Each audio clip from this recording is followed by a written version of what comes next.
கனிம கல்குவாரி மட்டும் தான் ஆய்வு பண்ணிருக்கீங்க. மணல் குவாரியில் முன்னாடி நடந்தது நிறைய முறைகேடு நடந்தது குற்றச்சாட்டு இருக்கு, அதெல்லாம் ஆய்வு பண்ணிருக்கீங்க. எல்லாமே எல்லாம் இது கனிம வளத்துறை சம்பந்தமாக எல்லாத்தையுமே ஆய்வு செஞ்சு தான் இப்போ கனிம வளத்துறை அந்த கனிம வளத்துறையை தடுக்கிறதுக்கான அனைத்து முயற்சிகளும் தமிழக அரசு முதலமைச்சர் அவர்கள் தலைமையில் ஒவ்வொரு நாளும் அதுக்கான முயற்சி தான் எடுக்கிறது. இப்ப கிராவல் மண் அள்ளியிருக்காங்க சார். பல்வேறு இடங்கள்ல விவசாயிகளுக்கு தண்ணி வரத்து வராமையே அந்த கிராவல் மண் நல்ல இடம் பள்ளமா இருந்து பாதிக்கப்பட்டிருக்கு. அது சம்பந்தத்துறைக்கான அதிகாரிகள் மீது ஏதாவது நடவடிக்கை எடுப்பீங்களா, அதுக்கு ஏதாவது வழிவகை செய்வீங்களா? இந்த தகவல் வரும்போது தான் உடனடியாக அந்த சம்மந்தப்பட்ட அதிகாரிகள் மூலமாக அந்த இடத்த ஆய்வு செஞ்சு, இப்போது முன்னாடிலாம்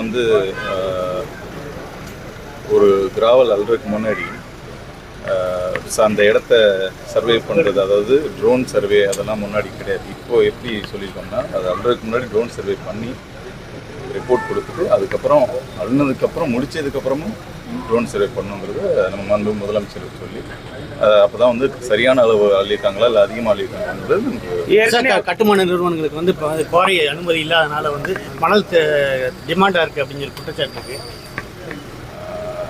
அப்படி ஒன்றும் கிடையாது. ஏன்னா அவங்கள்ட்ட அசோசியேஷன்லாம் நம்ம பேசிட்டு தானே இருக்கோம், எல்லாம் சரியாக தான் போயிடுச்சு. கட்டுமானம் பண்ணுறதுக்கு மணலே கிடைக்கல, அதனால் அதிகமான விலை கொடுத்து வாங்க வேண்டியிருக்கு. அது இல்லீகலாக நடக்குது அப்படிங்கிற மாதிரி இல்லை. ஒரு குட்டி ஸ்டோரி சொன்னீங்க, அது முன்னாள் அமைச்சருக்கு சொல்லப்பட்ட ஸ்டோரியா? மக்களுக்கு சொல்லப்பட்டது இல்ல, எல்லா இடத்துலயும் ஸ்டோரி சொல்லுவீங்க, ஒரு எடுத்துக்காட்டா இருக்கும். இல்ல அவரு அமைச்சர் ஒரு ஓட்டு வித்தியாசத்துல சொன்னது மாதிரி இருந்தது, அதனால மக்களுக்கான ஒரு அரசர் எப்படி அந்த இல்ல பல்வேறு ஸ்டோரி இருக்கும்போது அந்த ஒரு 99 காசு பிளஸ் ஒரு காசு சொன்னதுனால அது என்னன்னு கேட்கலாம் சார், வேற ஒன்றும் இல்லை. இது நான் யோசிக்கவே இல்லைங்க. எப்ப சார் தனி மாவட்டம் அடிக்கிறது அதை பத்தின டிஸ்கஷன் போயிட்டு இருக்கு. சிவகங்கை மாவட்டம் வறட்சி மாவட்டம் பேர் இருக்குது. ஆனால் காவேரி வைகை குண்டாறு இணைப்பு திட்டம் வந்துச்சுன்னா நம்ம சிவகங்கை மாவட்டத்துக்கு ஒரு அருமையான மாவட்ட ஆட்சித்தலைவர் கிடைச்சிருக்காங்க, ஒரு அருமையான சட்டமன்ற உறுப்பினர், ஒரு 4 சட்டமன்ற உறுப்பினருமே தமிழக வெற்றிக் கழகத்தை சேர்ந்தவங்க. அதுக்கான முயற்சியில் போய்கிட்டு இருக்கு.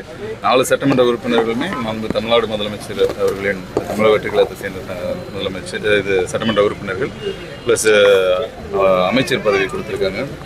நம்ம புது மாவட்ட ஆட்சியர் வந்திருக்காங்க. எல்லாருமே நாங்கள் ஒன்று சேர்ந்து இந்த மாவட்டத்தை முன்னேற்றன்ற இதில் முனைப்பாக இருக்கோம். அதுக்கு தமிழ்நாடு முதலமைச்சர் அவர்கள், மாண்புமிகு தமிழ்நாடு முதலமைச்சர் அவர்கள் அனைத்து விதமான சப்போர்ட்டும் பண்ணுறாங்க. தேங்க்யூ. கம்ப்ளைண்ட் வர்றது அனைத்தையுமே உடனடியாக நம்ம சம்மந்தப்பட்ட அதிகாரிகள் மூலமாக, அது சமூக வலைதளத்தில் வந்தாலும் சரி, மனுக்களாக எப்படி வந்தாலும் உடனடியாக ஆக்ஷன் எடுத்துக்கொண்டிருக்கிற முதல் அரசாங்கம் மாண்புமிகு தமிழ்நாடு முதலமைச்சருடைய இந்த அரசாங்கம். தேங்க்யூ.